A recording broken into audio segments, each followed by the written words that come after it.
For folks to spend some time with us today, both the folks who are here with us live and folks who are going to be watching the recording.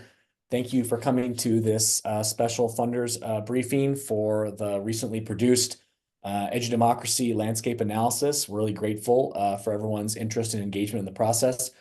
We're the Cornerstone Project, and my name is Landon Mascareñas, and I'm out in Denver, Colorado. A variety of my colleagues are with me today, and they're going to get a chance to introduce themselves over the course of the conversation. But really, if we could begin where it began as a project, really was almost pretty much a year ago, when a variety of us started asking questions around the intersection of democracy reform and education work, really trying to come to grips with the fact that our education systems are not actually conducting democracy in the way that we thought it ought be able to.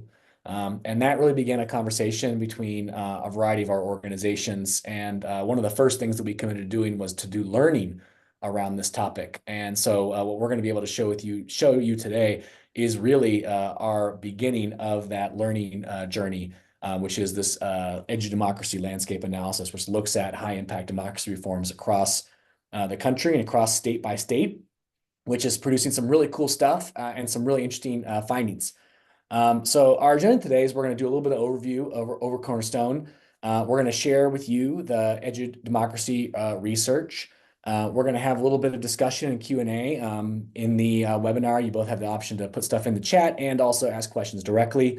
We'll also talk a little about what our current thinking around is where we go next. So one of the things that we've really aligned on across our variety of organizations as individuals who spent a lot of time working in the education space is that we have a pretty challenging democratic moment in education.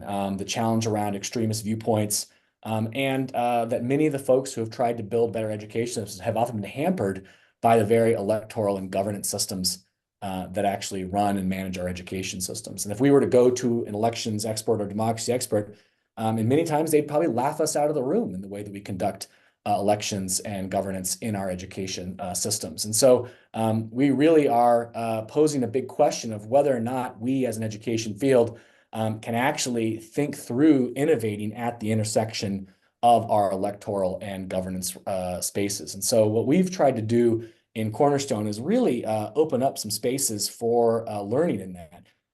In partnership between our variety of organizations, we conducted a survey back last December when we started getting moving on this idea. And one of the things that we came away with right out of the gate was that our education advocates all over the country had a really high anxiety around the future of democracy in education, but a very low self-reported understanding of a variety of the potential renovations that can occur in their democracy space. And so that really created the impetus and catalyst for us to start working together to build what we are now kind of presenting to you now, which is really an analysis of some of these high impact democracy renovation ideas in the education, edu-race, and education governance space. It's really exciting to be on this journey with a great group of folks. With that, I'm going to turn it over to Ben and Sandy and Donnie to do a little intro about who they are and how they've come to the project. I'll start. I'm Ben Austin with Education Civil Rights Now. We are an organization that advocates for a civil right to high quality public schools in different states and municipalities around the country. And, the theory of change around ECRN is almost like organically aligns with the Cornerstone Project, because there is no inherent policy in creating a civil right to high quality public schools. It's simply about systems change, shifting the physics of education policy making to the interests of children, especially low-income children, children from low-income families, and children of color are taken into account when it comes to making policies that impact their future. And the Cornerstone Project, through the lens of electoral reform and governance reform,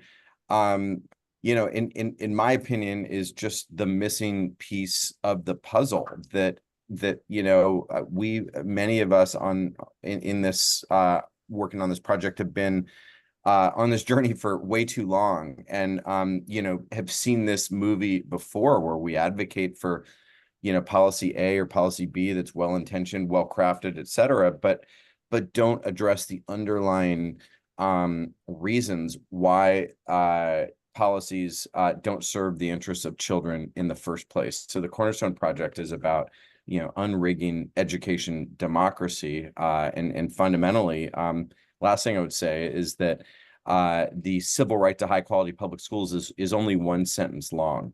The state and school district shall provide all public school students with the tools, equip them with the tools to participate fully in our economy, our society, and our democracy. And the word democracy is in there for a very intentional reason, that a democracy, especially in the information age, cannot properly function without a foundational public education system that is delivering all children a high quality public education that empowers them to discern fact from fiction and be active participants in our democracy, since democracy is not a spectator sport. So these and I really appreciate Landon's leadership getting this vision off the ground and getting it to where it is now. So thanks, honored to be here. And yeah, so my name is Donnie Tran. I'm with Landon, one of the co-founders of the Open Systems Institute, which is proud to be a partner in the Cornerstone Project. And simply, and just leveraging some of the same alignments that Ben was just talking about, the Open Systems Institute is really about responding to our current democratic crisis and crises by advising, accelerating, and amplifying the kinds of leadership practices that we think will help us solve our greatest challenges by working in partnership and alongside the communities that we serve and creating systems that are capable of doing that in an ongoing and systematic way. And that all begins so much with the heart of our edu races and school board races democratic system. So we're excited to be a part of this project. Thanks. I'm Sandy Boyd with Seek Common Ground. I'm on with my colleague Claudia Quintero, and we're pleased to be part of this effort. Seek Common Ground works with communities and community organizations to make sure that students, parents, families, community leaders, educators have a seat at the table to make decisions that around issues that impact them most. And we've known for far too long, all of those folks I just mentioned have not always had a seat at the table when it came to education issues. And so at the heart of our work is really the daily practice of democracy, right? How to make institutions and systems more democratic. And I think we have been struck that in the process of doing that and helping communities engage with their districts and their state leaders, that there are just some things about the system, about the core of democracy that make that kind of day-to-day engagement more difficult, and that if we actually sought change in governance of education systems, that we would actually encourage more participation and encourage more engagement, and with the hope being, at the end of the day, a more participatory system means less polarization and more engagement and more buy-in to systems that we all think are really critical. So I appreciate having an agenda to start with, right? There's probably more to learn about things that we can do to improve democracy and education. But this has been a really interesting year, and I think a really great starting point, and I am looking forward to next steps.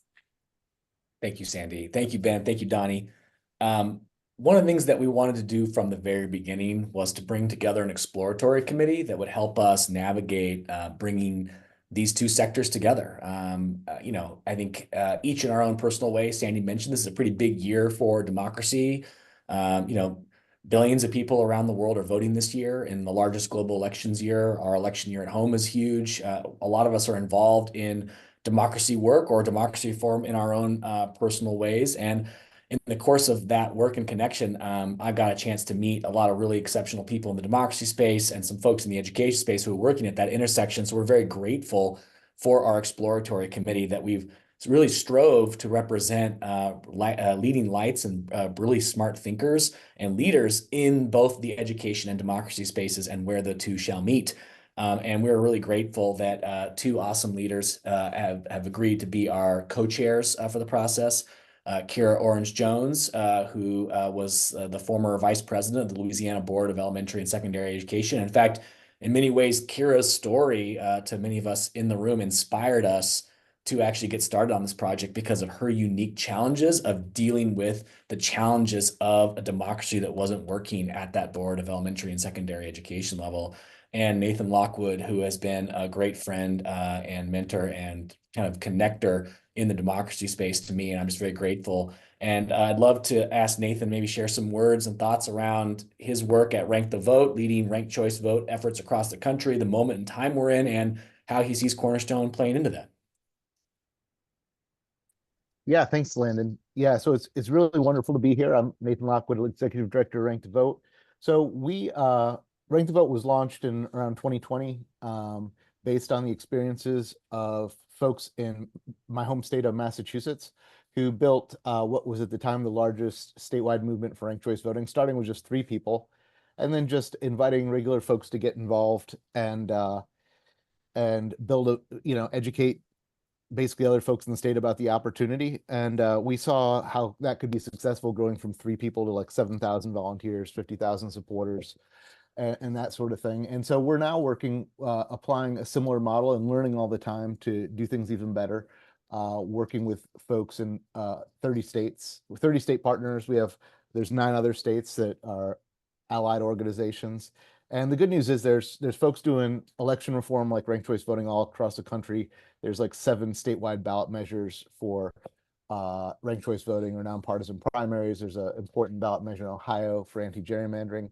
So vibrant movement, but nonetheless, I was super excited to, we haven't won yet, and it's going to take a lot more to win. And so to get to meet Landon and Donnie and Kira and all the folks, Ben and Sandy, everyone I've met through this has been really astounding. The education reform movement, I think not every American yet really understands how the way we vote impacts their lives. They do have a much more intuitive sense of how education affects their lives. So in addition to, I think, from what I've learned from you folks, the ways that democracy can help education, I think that getting folks that have been working hard on improving education, working on democracy, is going to be great, not just for increasing our numbers of supporters, but really taking this issue to so many regular Americans who have contact with the educational system. And so I think I'm just thrilled to be part of it and appreciative of the opportunity. So thanks, Landon and everybody. Thanks, Nathan. Appreciate you. Thanks for being on this journey with us. And with that, turn over to Donnie. Great.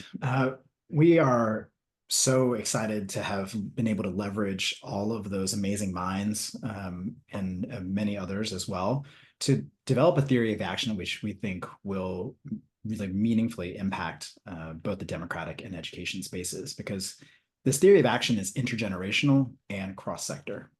And it's based upon the idea that if we leverage edu-races and governance systems as places where democracy renovation could happen, then we could actually build capacity of emerging adult and youth leaders to be a different kind of democratic practitioner, using new techniques, new strategies as their careers are really developing and launching.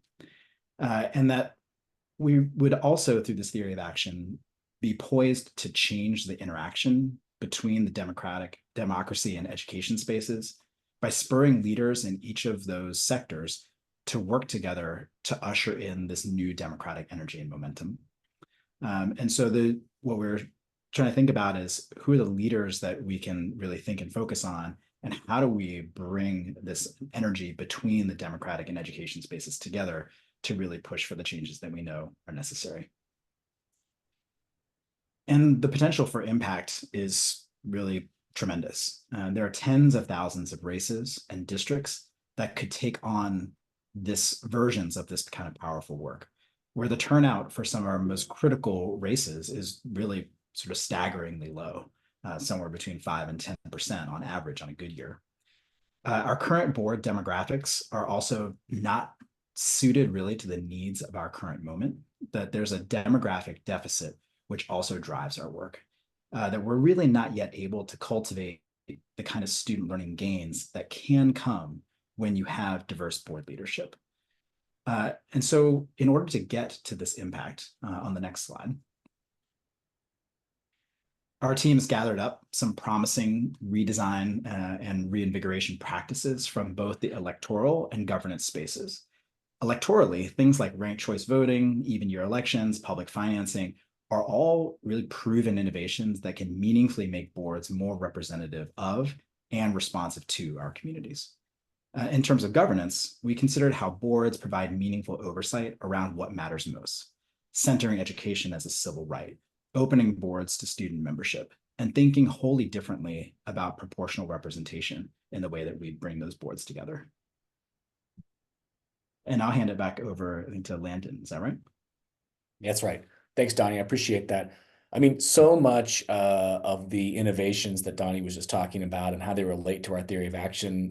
One of the main reasons we wanted to go on a learning journey to get started here is we know that there's a lot of really incredible leaders already doing pockets of these works in different places around the country, making progress. And when we approached education leaders, both on the data side and the policy side, and also the democracy leaders, folks like Nathan and Andy Moore over at NANNER, which is essentially a coalition of all the democracy organizations, or folks like Fair Vote. And we said, hey, who's got the information around where these innovations are taking place in education governance? And the answer was, it hasn't been built at scale yet. So we took that on as our first challenge to try to create this map of this landscape of those innovations that Donnie just went through. And we think that's important because we really see the Cornerstone Project as an opportunity to bridge those sectors together that Donnie was talking about, the democracy and education space that Nathan said, if the two of them could start working together, imagine parents around the country experiencing democracy in a much more vibrant way, in the way their education system is responsive to their needs and more adaptive to what they're looking for. A learning agenda to bring along those education advocates. You know, when we did that survey back in December, we were talking to some of the incredible leaders of education policy change and coalitions around the country, thanks to our partners at ECRN and Seek Common Ground. And many of them didn't really know a lot about these innovations. To be totally honest, as folks who have spent a lot of time in education in our careers, this issue has not been at the top of the list from a policy agenda perspective. So we have a learning agenda to do, to understand and get smart about the impacts of even year elections and how do you do it and where does it come, and then act to move on the possibilities of how that works. And so this is what we imagine, bridging together, and Cornerstone helping to bring together really amazing organizations in the education space and in the democracy space to come together to start to learn from each other and connect and build relational connections for the purposes of a movement that brings both sectors together to build something they couldn't do on their own. And when we think about how thick and rich the civic energy is around education and how vibrant and dynamic the democracy reform movement is right now, imagine all the new ways at municipal and state levels they could make relational connections. The learning agenda that says, here are the things we need to get smart about, and here's the places where it's currently happening and where we could actually make a change. And then acting, critical. What will it mean to support leaders and coalitions and organizations at the municipal, state, and community level to be able to make change in the way that they know makes sense for their community? And the thing that you all have come to this webinar to learn about is our new Education Democracy Map. And we think this is actually the beginning of understanding where this could take place. And so over the course of the summer, we've had a team of folks looking at research, policy analysis from across the country to begin to understand where is there places with significant enabling legislation and or local proof points to make the momentum necessary for furthering this mission. And you can see the kind of darkest purple in the map here for that. And then we have a whole nother cross-section of states that are partially developed. These are places where states have some green shoots or purple shoots, if you will, kind of popping through to make a change possible. And then in these light pink states, places with either no existing legislation or in some places bans on doing some of the reforms or renovations that we're talking about. And this is actually quite important for our discussion. In many places, and we can talk about this at length, many of the most exciting and interesting democracy renovations are actively being thwarted from being deployed out in the field by leaders in legislatures and in communities. I'm going to drop a link in the chat, Claudia, if you could make sure that our attendees also get it so they can start playing around with the map. That'd be great. So let's dive into what we're looking at a state level. So you can go to the map.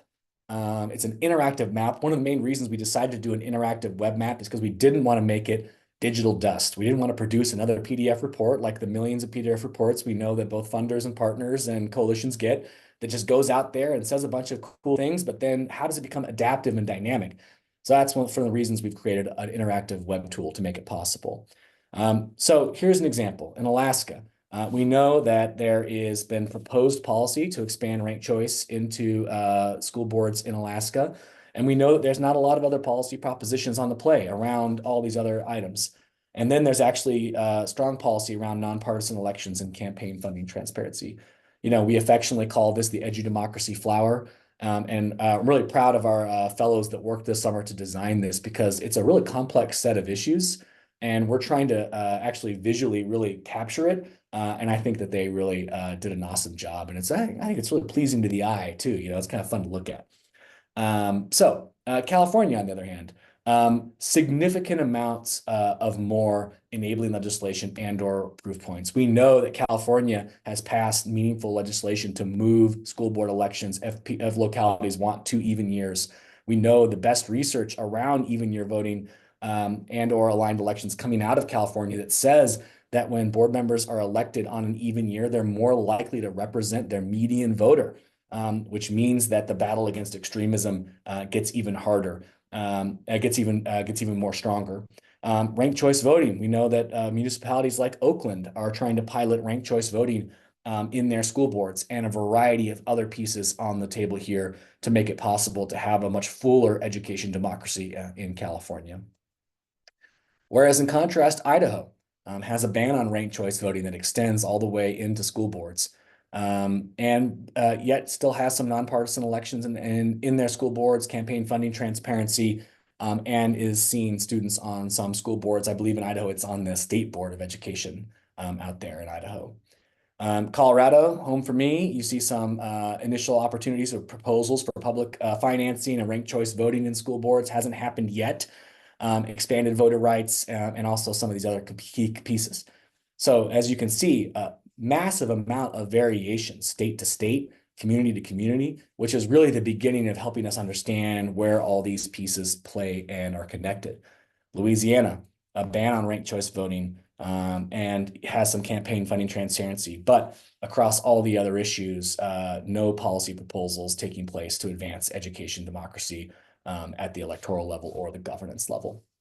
And the last one, Maine, to end on a high note, we know Maine has been a national leader in the democracy reform renovation space, passing ranked choice voting at the statewide level. And we have 2 localities in Maine that are doing ranked choice voting at the municipal level in school boards. And it has opportunities to do on-cycle elections, students on school boards, and proportional representation. So really powerful to see, and you can play around on the map. Over the course of the last couple of weeks, as we've released the map, we've had hundreds and hundreds of people visit the website to start to play with it, interact with it, emailing us and saying, hey, you know, you said this about North Carolina, like I actually might say it like this. That's the point and power of having it in a editable map format, is we want to be in dialogue with education and democracy leaders to make sure it's up to date with the most recent information for coalition leaders and community leaders on the ground. So what comes next, and how do we think about driving toward action? We really think that in some places it'll be obviously community level change at the municipal level or a group of municipalities. And some places it will be statewide change. And I think what we're trying to do is just go on a learning journey to understand the diverse dynamics amongst all these different places. And as we think about what comes next, Sandy, I don't know if you want to talk a little bit about how we're thinking about continuing our learning and thinking about how to work with communities. Sure.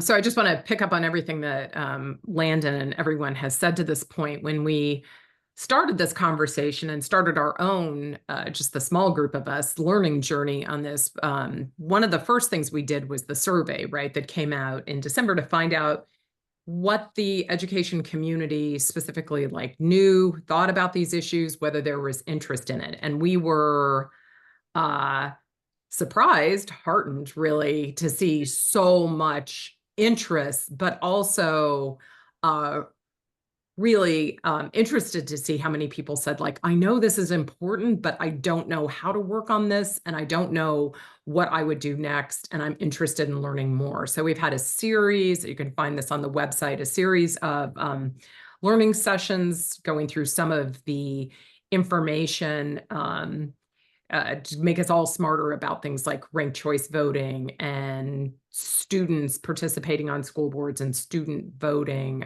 16 and 17-year-olds. And anyway, a series of learning opportunities. And then, of course, the research that Landon just presented today. So I think the next step for us is really looking at that map, seeing those places that are ripe for action, right? We've identified about 15 states. And of course, we will want to learn more from people that are in those states, in other places, in communities, about where there's really an opportunity to change the governance structure, to change the engagement opportunities, and to really see if in these education races we can't improve participation and engagement in the work across the board. So got a really great start with this new research. The next piece is really learning more about who is in those states, who's interested in this work, who's already working on this work. How do we connect those folks up to advance their work? And eventually what we would like to have, and we've got ambitious goals by 2030.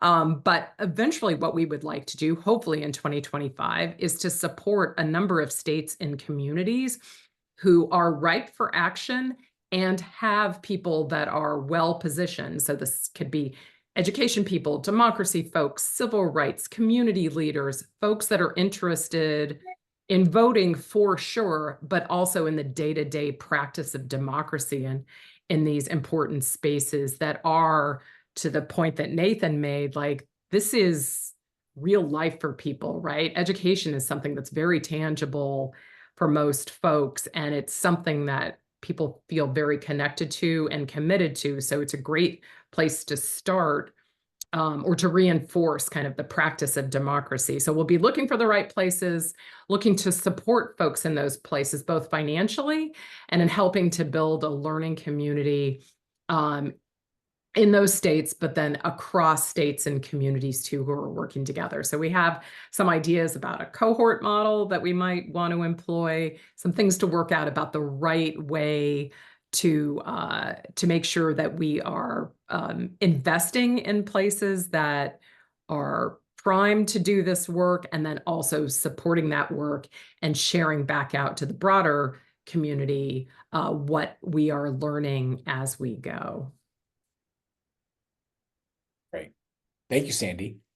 Appreciate it. And I think like all that is important to name, that how incredible it is to work with folks like Sandy and Claudia and Ben and Nathan, who have lots of deep experience managing and running these national networks and partnerships and structures and networks of folks who are interested and connected to these conversations. And as we've had these learning series, seeing members from across these organizations and partners related to us, the Open Systems, Seek Common Ground, Rank the Vote, ECRN, and also a bunch of other folks showing up, has been really excited to see people's hunger and energy for this. And what we don't want to do is say, we figured it all out. We've just begun to take a lens at thinking around the learning. And knowing that even some of the smartest people in the democracy space hadn't seen this data all put together and collected like this, tells us there's so much more for both of our fields to do together to actually make the promise of a stronger education democracy real. So with that, we'd love to open it up for questions and discussions. And folks can put questions directly in the chat. They can put questions in the kind of Q&A format, but we'll hold and just kind of create some space for people to ask some questions.